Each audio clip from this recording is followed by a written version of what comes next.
নমস্কার, আপনারা দেখছেন এখন দাসপুর বার্তা। পার্থেনিয়াম নিধন ও চারা গাছ রোপণ বীরসিংহ বিদ্যাসাগর শিশু উদ্যানে।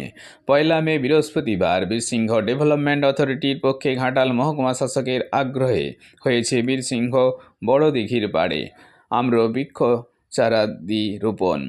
এই মহতি কর্মযজ্ঞে কোলা ইউনিয়ন হাই স্কুলের প্রধান শিক্ষক বিপ্লব ভট্টাচার্যের নেতৃত্বে কোলাঘাট গ্রিন ট্রাভেলার্সের সদস্যবৃন্দ একটি গাছ অনেক প্রাণ, গাছ লাগান প্রাণ বাঁচান স্লোগানে সাইকেল র্যালি করে এই উদ্যানে পৌঁছে ঔষধ স্প্রে করে বিষাক্ত পার্থেনিয়াম নিধন এবং সবুজায়নে আম্রবৃক্ষাদি সহ 125টি চারা গাছ রোপণ করেছেন।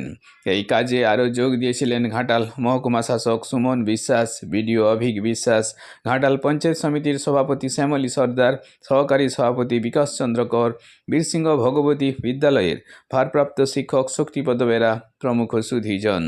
এভাবে প্রাতঃশ্রেণীয় পণ্ডিত ঈশ্বরচন্দ্র বিদ্যাসাগরের নজর কাড়া পূর্ণাবয়ব মূর্তি সম্বলিত নবনির্মিত এই পার্কটি শীঘ্রই মন প্রাণ জুড়ানো রূপ পেতে চলেছে। ঘাটাল থেকে রিপোর্টে শ্যামসুন্দর দলই। Like and follow with subscribe এখন দাসপুর বার্তা। এই দাসপুর বার্তায় যুক্ত হন, আলোর পথে এগিয়ে চলুন। তাহলে কিন্তু খুব অল্প দিনে আমরা পার্থেনিয়াম নির্মূল করতে পারবো।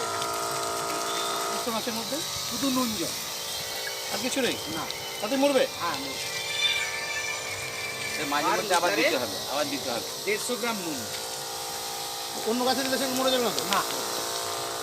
এবং মানে মাটির অম্লতাও নষ্ট হবে।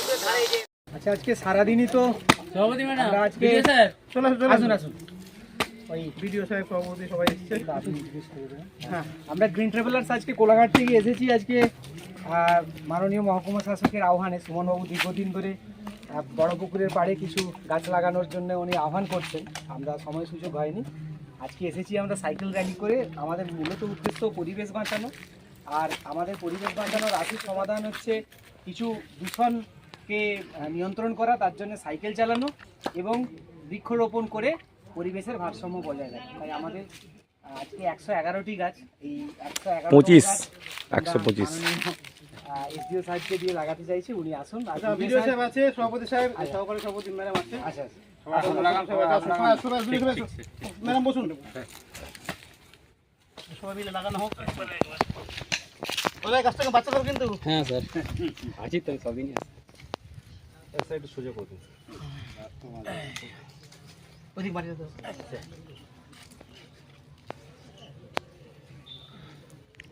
সুন্দরভাবে বেড়ে উঠুক, পার্ক হচ্ছে আপনার উদ্যোগে সেজে উঠুক, আর এলাকাবাসীর কাছে একটা আকর্ষণীয় জায়গা হয়ে জয় বিদ্যাসাগর, মুখ্যমন্ত্রীর জয়। মুখ্যমন্ত্রী বিএসডি না করলে আমরা এটা করতে পারতাম না। সিঙ্গল ডেভেলপমেন্ট অথরিটি না হলে এত বড়, এত এই সুসজ্জিত, এত সুন্দর পার্ক আমরা করতে পারতাম। এসডি স্যার আপনারা সচিব, উনি দেখভাল করেন, আমরা সহযোগিতা করি। কোলাঘাট থেকে গাছ নিয়ে এসছেন এবং সাইকেল নিয়ে এসছেন অনেকগুলি। দাসপুর থেকে বীরসিংহ পর্যন্ত সাইকেল চালিয়ে এসছেন আমাদের কোলাঘাট গ্রিন ট্রাভেলার্সের সদস্যরা।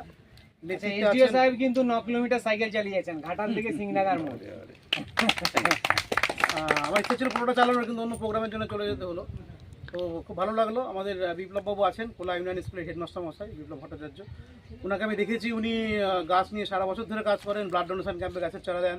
আমাদের এখানেও ব্লাড ডোনেশন ক্যাম্পে এসেছেন, গাছের চারা দিয়েছেন। আজকে ওনার উদ্যোগে এতগুলি গাছ লাগানো হলো এবং সবচেয়ে বড় কথা একটা র্যালি হলো, এটা অনেক মানুষ সারা দিয়েছে, অনেক মানুষ দেখেছেন, আমাদের প্রশংসা করেছেন রাস্তায়।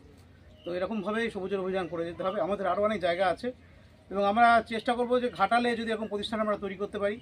আর গাছ শুধু যেখানে সেখানে লাগালে হবে না, কারণ গাছ বাঁচাতে হবে। ঘেরা জায়গা, এরকম জায়গা তৈরি করে যদি আমরা গাছ লাগাতে পারি তাহলে গাছগুলো বাঁচবে। রাস্তার ধারেও গাছ আমরা লাগিয়ে দেখেছি, বাঁচানো খুব কঠিন হয় রাস্তার ধারে গাছ বাঁচানো। তো সেই ক্ষেত্রে এরকম ঘেরা ঘেরা জায়গা প্রচুর সরকারি জায়গা আছে, সেগুলোকে একটু ঘিরে যদি বিউটিফাই করে আমরা করতে পারি তাহলে অন্তত আমরা সবুজকে রক্ষা করতে পারবো। আমাদের একটা বার্তা থাকলো, আমাদের পঞ্চায়েত সমিতি একটা পার্ক আছে, হরিসিংপুর ইকো ট্যুরিজম পার্ক, ওখানে আসুন, গাছ লাগানোর জায়গা আছে, আমরা জায়গাতে